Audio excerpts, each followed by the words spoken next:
Hi guys, Badman here, and tonight I'm going to talk about the Labyrinth. Now I was planning to do a different video about something else, so if I get a bit more time later on, I'll probably actually do two videos today, but for now I just want to cover that. So I'm going to scroll over to the Labyrinth now. The Labyrinth itself is this building here, and basically this is a free unlocked building, so you don't actually have to build it. It's unlocked when you complete Siege Stage 8, and then it's obviously given to you there. I'm going to click in mine. The Labyrinth itself has got two modes to it. It's got normal mode, which you get as a standard free-to-play player, and then you've got elite mode. Elite mode is actually a pass-based mode that you need to have bought one of the £99 or $1 packs from the store in order to get the pass that comes with the elite. But I'll cover that in a second. The jackpots that you see on the right hand corner, from what I understand, you can only actually win the large jackpot upon purchasing elite mode. As you can see on my screen in the middle, I've got a free use of a Holy Star. Every time your VIP section resets, like basically that's when you get your free pass for your free like hit on the boss, if you will, for that day. Each boss takes 10 hits to defeat him, and then a new boss or a gem guardian will actually appear, and then you'll get some. You use your holy stars against him, and then he'll drop a percentage of gems for you. The elite mode itself, unlike this one costs 100 stars per attack. The elite attack costs 1,000 holy gems an attack. However, from what I've been told from members that actually have got the pass, it gives you 1,000 of the items. So if I show you now, when I use my free turn, it drops chest, where it gives me 1,000 energy, it would give that player 1,000 of those. There's a particular reason why I wanted you to see this particular monster. So I'm going to click out of this a second. I'm going to go into my backpack, because I've obviously been storing up a percentage of my holy stars, which should be in unique, I'm hoping, he says. There they are.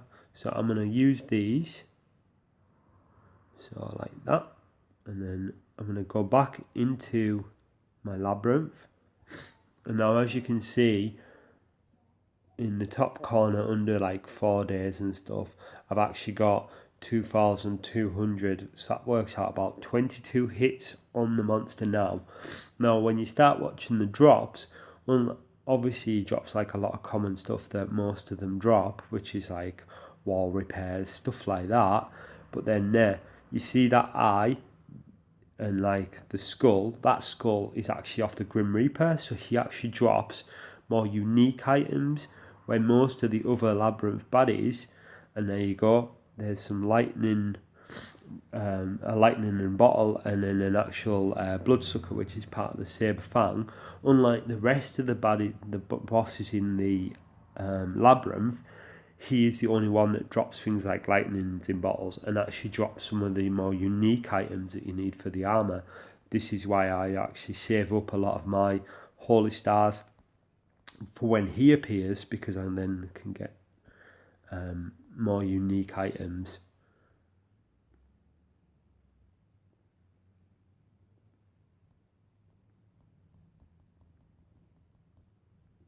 And every so often, which I didn't unfortunately get this time, you get things called a divine, and that's where the goddess there, she actually, instead of uses up your holy stars, she actually grants you free hits on them. Unfortunately, I didn't get any this time, but as you can see, I got some quite unique items in the bottom corner. To purchase holy stars, they are obviously premium currency items. You just go into your backpack, go into your gems, and then you scroll down, and there'll be a section for them. There you go. you can buy 10 holy stars, 100 holy stars, which would equivalent to one hit for 240 or 1,000, or as you can see 10,000 for 20,000 gems. I wouldn't recommend purchasing holy stars. The way I generally pick them up is sometimes the rare drops on monster hunting. You can get them in some guild based events as well. Like sometimes Guildfest might have an option in one of the tiers. Always opt to get them because, like I said, if you save up a small batch when that particular monster appears, that's the time to generally use them. Apart from that, gathering holy stars, the only other thing I can show you is if you go into my monster hold, there is a familiar called the Trickster. Now bear in mind he is a pack 3 monster, so he's obviously quite an advanced monster. As you can see, if you go to Lucky Stars, which is basically an elder unlock, so that means he's had to go from like a baby one to an adult onto an elder. He actually drops a percentage of holy stars on a cooldown of 5 days, but unfortunately I haven't got him unlocked yet because, as you can see, to get him to elder would take 120 medals. That's the only other thing I could tell you about how to acquire holy stars. Pretty much I'd say that's all I've got to say for today. Yeah,